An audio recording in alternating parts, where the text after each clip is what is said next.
Fala galera, seja você bem-vindo ao canal. Vamos falar sobre, para mim é um grande prazer estar aqui hoje para poder continuar falando sobre pérola de grande valor. Hoje nós vamos ter a chance de falar um pouquinho sobre o livro de Mateus, a primeira parte ali da tradução de Joseph Smith sobre o livro de Mateus.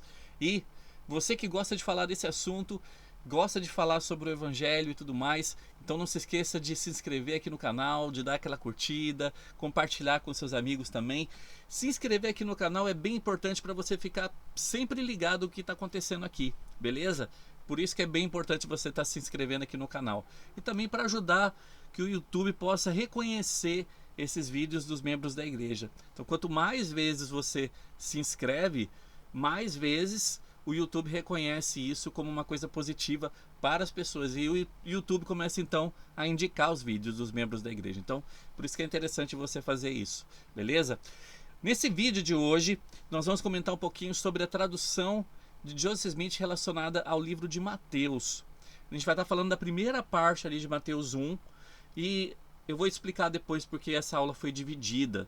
Ela foi dividida em 3 partes, basicamente, sobre Mateus, para que a gente possa entender um pouquinho melhor sobre isso, né? Mas vamos falar um pouquinho sobre o que significou essa tradução de Joseph Smith do livro de Mateus. O que foi isso? Ele pegou a Bíblia e traduziu? Não, a gente vai entender um pouquinho melhor sobre essa questão. O que acontece? Pérola de grande valor, na verdade, a gente viu lá que teve o livro de Moisés, teve o livro de Abraão, e agora começa o livro de tradução de Mateus, feito ali por Joseph Smith. Então vamos entender um pouquinho o que é isso daqui. Mateus, na verdade, ele foi traduzido ali por Joseph Smith. Ele traduziu, na verdade, somente o capítulo 23 até o capítulo 24. Do capítulo 23, versículo 39, até o capítulo 24, versículo 51. Por quê? Teve muitas verdades que acabaram sendo perdidas. E a gente sabe disso, né? A gente sabe que a Bíblia, na verdade, ela tem várias verdades que foram retiradas por várias N instituições durante a história da humanidade. E, consequentemente, muitas verdades acabaram sendo perdidas. Então, lá em dia 26 de setembro de 1831, o Senhor revelou a Joseph Smith que ele precisaria fazer uma revisão desses versículos relacionados a Mateus, ali do Novo Testamento. Então, quando o profeta Joseph Smith estava trabalhando em sua revisão inspirada da Bíblia, porque ele estava fazendo uma revisão inspirada sobre ela, ele fez muitas mudanças em Mateus 24, principalmente. Então, a tradução de Joseph Smith de Mateus 24, ela foi publicada então como Joseph Smith Mateus, em Pérola de Grande Valor. O Senhor também revelou outras informações a respeito desse discurso proferido no Monte das Oliveiras, que estão registradas lá em Doutrina e Convênios 45. Para você saber, né, Doutrina 45 é do versículo 15 a 61. Então ele fala o seguinte, terminei a tradução das Escrituras e continuei a trabalhar nesse ramo de meu chamado com o Elder Sidney Reardon como meu escrevente. Isso é ele falando lá no livro da História da Igreja. Esse é um comentário muito importante, porque mostra como o próprio profeta via seu trabalho de tradução da Bíblia. Esse trabalho, na verdade, ele era parte de seu chamado divino como profeta de Deus. Então, trazer à tona aquelas verdades que haviam sido perdidas da Bíblia, principalmente aqui no livro de Mateus, na verdade, Joseph Smith ele reconhecia isso como parte do seu chamado divino como profeta de Deus. Então, em dezembro de 1831, o profeta tinha traduzido por volta de 18 meses e ele continuou trabalhando nisso por mais 18 meses. Depois disso, ele passou os 11 anos restantes de sua vida refinando e preparando para ser publicado. Embora não tenha vivido para publicar a obra completa, quisera nós, né, que ele tivesse publicado ali a obra completa de tudo isso, foi a tradução mais incomum da Bíblia que já foi feita, sendo testemunha ao mundo da missão de Joseph Smith como profeta dos últimos dias. E aí as pessoas falam, né, mas poxa, não pode mexer na Bíblia, a Bíblia não pode ser mexida, que não sei o quê. E galera, a Bíblia já foi mexida milhares de vezes durante a história do mundo toda. Como eu falei agora no início, né, na época que a Igreja Católica prevalecia, né, como a maior, a grande instituição do mundo, a própria Igreja Católica, assim, escondeu vários registros, destruiu vários registros, não permitia que as pessoas tivessem contato com esses registros. Então muitas coisas acabaram se perdendo. Por isso que a Terra entrou em apostasia, né, no período de afastamento da verdade. Então precisava que alguém pudesse trazer muitas coisas à tona novamente. E foi isso que Joseph Smith ele fez nesse trabalho de tradução inspirada de algumas coisas relacionadas à Bíblia. Então, como que está organizado o livro de Mateus aqui em Joseph Smith Mateus? Basicamente em 3 partes. Parte 1 é do versículo 1 a 14, em que a gente tem a introdução, incluindo perguntas dos discípulos de Cristo. Parte 2, dos versículos 5 a 21, que é o que nós vamos ver hoje aqui, que são profecias sobre a destruição de Jerusalém. E a parte 3, que são os versículos 21 a 55, que são profecias sobre os últimos dias, o fim do mundo e a segunda vinda, que é o que a gente vai ver na próxima aula. Tá? Então hoje nós vamos falar basicamente de Mateus 1 até versículo 21. E da próxima aula em seguinte a gente vai falar sobre 21 a 55. Tem uma citação interessante aqui que foi tirada da Aliahone em inglês, que é Ensign, em 1973, séculos atrás. E fala assim: temos em nosso meio muitas coisas escritas predizendo calamidades que estão prestes a se abater sobre nós. Algumas delas foram publicadas como se fossem necessárias para alertar o mundo dos horrores que estão prestes a acontecer. Muitas delas provêm de fontes que não podem ser consideradas totalmente confiáveis. A gente sabe disso, né? Que tem fontes ali que não são totalmente confiáveis. A gente não deve confiar totalmente. Vocês estão cientes do fato de que não precisamos dessas publicações para sermos alertados, se apenas prestarmos atenção ao que as escrituras já nos anunciaram com bastante clareza? Interessante essa pergunta, né? Você já prestou atenção que a gente não precisa dessas outras publicações para que nós possamos ser alertados sobre essas coisas? Então leiam o capítulo 24 de Mateus, em particular a versão inspirada contida na Pérola de Grande Valor. Depois leia a seção 45 de Doutrina e Convênios, na qual o Senhor, não o homem, documentou quais são os sinais dos tempos. Em seguida, abram na seção 101 e 133 de Doutrina e Convênios e ouça a descrição passo a passo dos eventos que culminarão na vinda do Salvador. Por fim, leiam as promessas que o Senhor fez aos que guardam os mandamentos, quando os julgamentos descerem sobre os iníquos, conforme explicado em Doutrina e Convênios, seção 38. Interessante, ele dá todo um passo a passo aqui. Seção 45 de Doutrina e Convênios. Não, primeiro lê Mateus 24, seção 45 de Doutrina e Convênios, depois seção 101 e 133, lá de Doutrina e Convênios, e aí ele fala sobre a seção 38.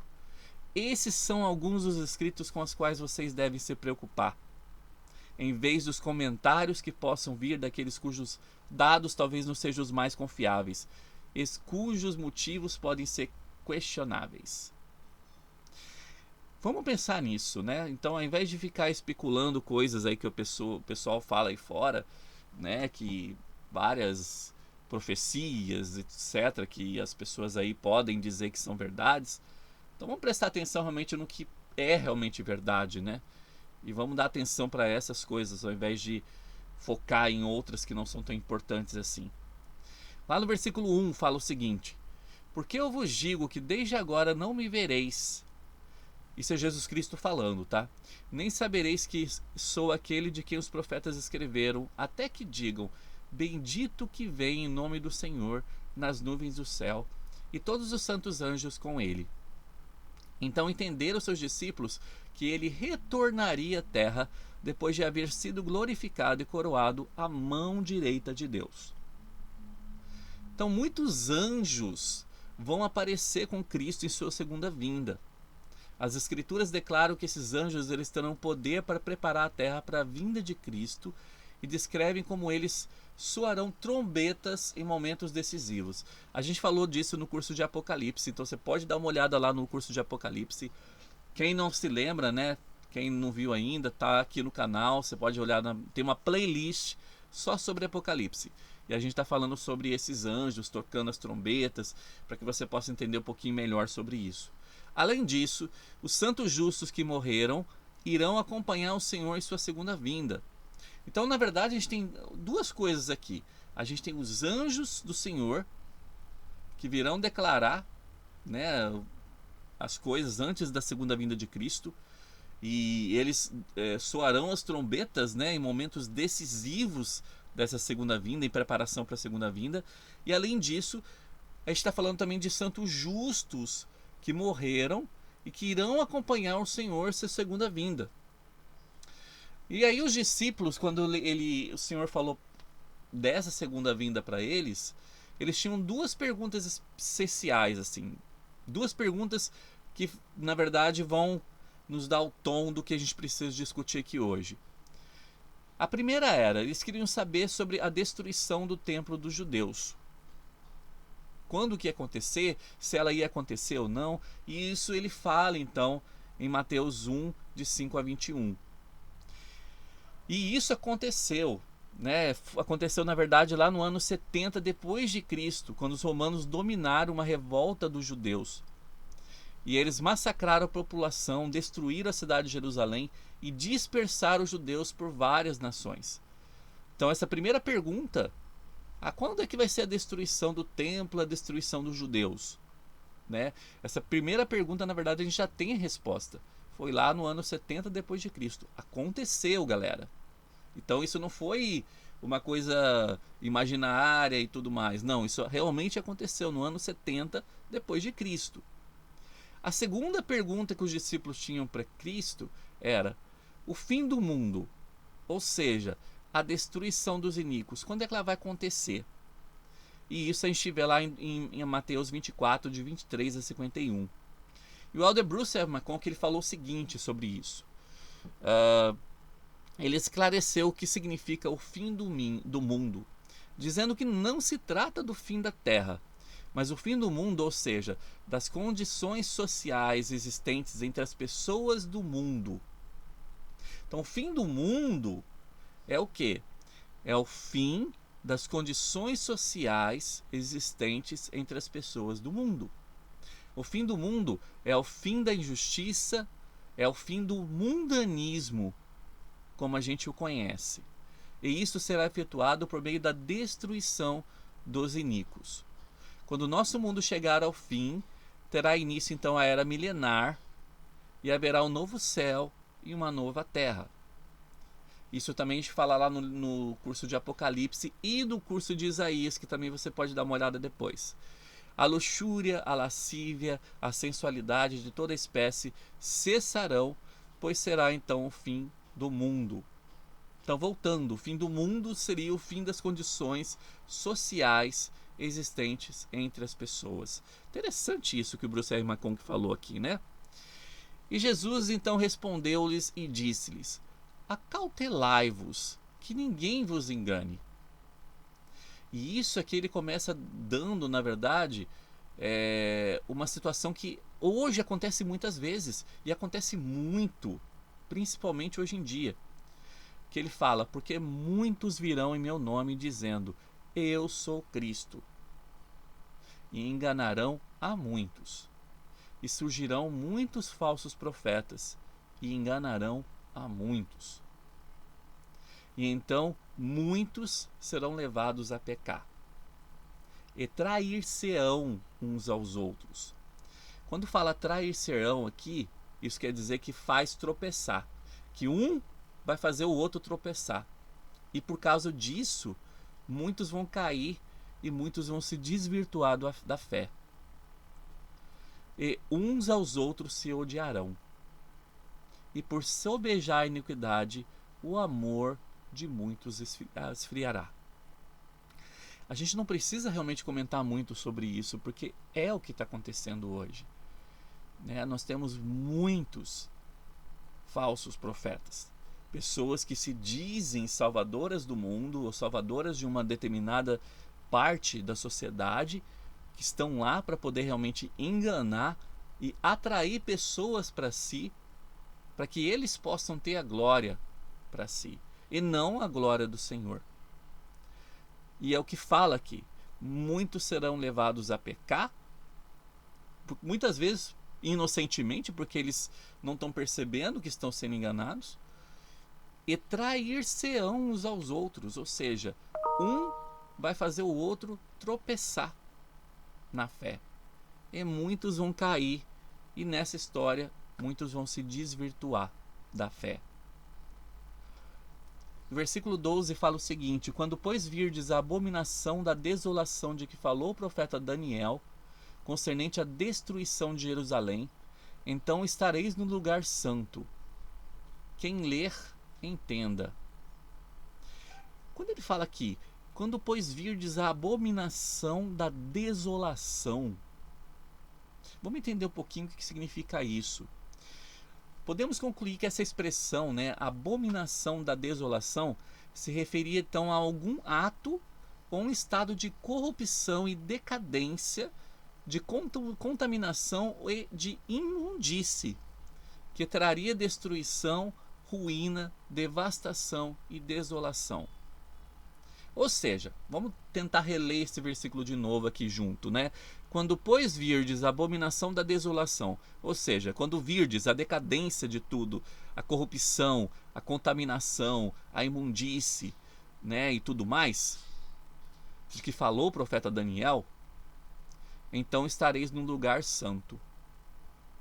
Quando ele fala que estareis num lugar santo, o que você entende por isso? Escreve aí no comentário depois. O que é estar em lugar santo?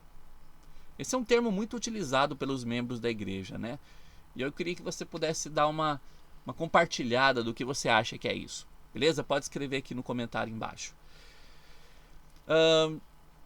Então, falando dessa abominação da desolação, a primeira foi quando as legiões romanas, sob a ordem de Tito, em 70 depois de Cristo, sitiaram Jerusalém, destruindo e espalhando o povo. Eles não deixaram pedra sobre pedra no templo. E esse templo ele foi profanado e espalhou tamanho terror e devastação como raramente se viu na terra. A segunda vez que a abominação da desolação ocorreria, conforme profetizado pelo Salvador em Joseph Smith, refere-se a uma destruição nos últimos dias. Então existem aí duas destruições que são previstas aqui, que são chamadas de abominação da desolação. Essa primeira aconteceu quando Jerusalém foi destruída, Os judeus foram espalhados e tudo mais, lá em 70 depois de Cristo. E a segunda, como falou aqui, aconteceria nos últimos dias. Seria a destruição que vai acontecer nos últimos dias, que também a gente já viu isso muito no livro de Apocalipse. No versículo 18 fala o seguinte: porque então naqueles dias haverá grandes aflições sobre os judeus, falando lá da destruição que aconteceu em Jerusalém, e sobre os habitantes de Jerusalém, tais como nunca foram antes enviadas por Deus sobre Israel, desde o princípio do seu reino até agora. Não, nem jamais tornarão a ser enviadas sobre Israel. Então, sabendo um pouquinho da parte histórica, eu vou ler aqui para vocês o que o presidente Benson falou sobre isso. A iniquidade dos judeus de Jerusalém persistiu e aumentou depois da ressurreição do Salvador, resultando então na destruição profetizada por Jesus Cristo. O elder Ezra Taft Benson falou o seguinte, quando ele era membro lá do Quórum dos 12 ainda, Benson falou o seguinte, referindo-se a uma história escrita por Will Durant. Ele falou: o cerco de Jerusalém, ordenado por Tito, durou 134 dias, nos quais 1.110.000 judeus morreram e 97.000 foram levados como prisioneiros. Então olha o número de judeus que morreram: 1.110.000. Isso é parcialmente, Pode ter sido muito mais do que isso. E 97.000 foram levados como prisioneiros. Isso o quê? Judeus. Os romanos destruíram 987 cidades na Palestina e mataram 580 mil homens. E um número ainda maior, segundo informações colhidas, morreram por fome, doença e por fogo. Milhares de judeus foram levados para o Egito para trabalhar nas pedreiras e minas como escravos por toda a vida. Meninos e mulheres foram vendidos a mercadores de escravos, e centenas de outros morreram de fome nos campos de prisioneiros. O remanescente desse povo conquistado foi espalhado pelo confim da terra. Então, falando um pouquinho dessa história, né, acontecimentos históricos, por exemplo, como a Cruzada, a Inquisição, o Holocausto, etc., são outras ocasiões, desde 70 depois de Cristo, em que os judeus foram também perseguidos e destruídos.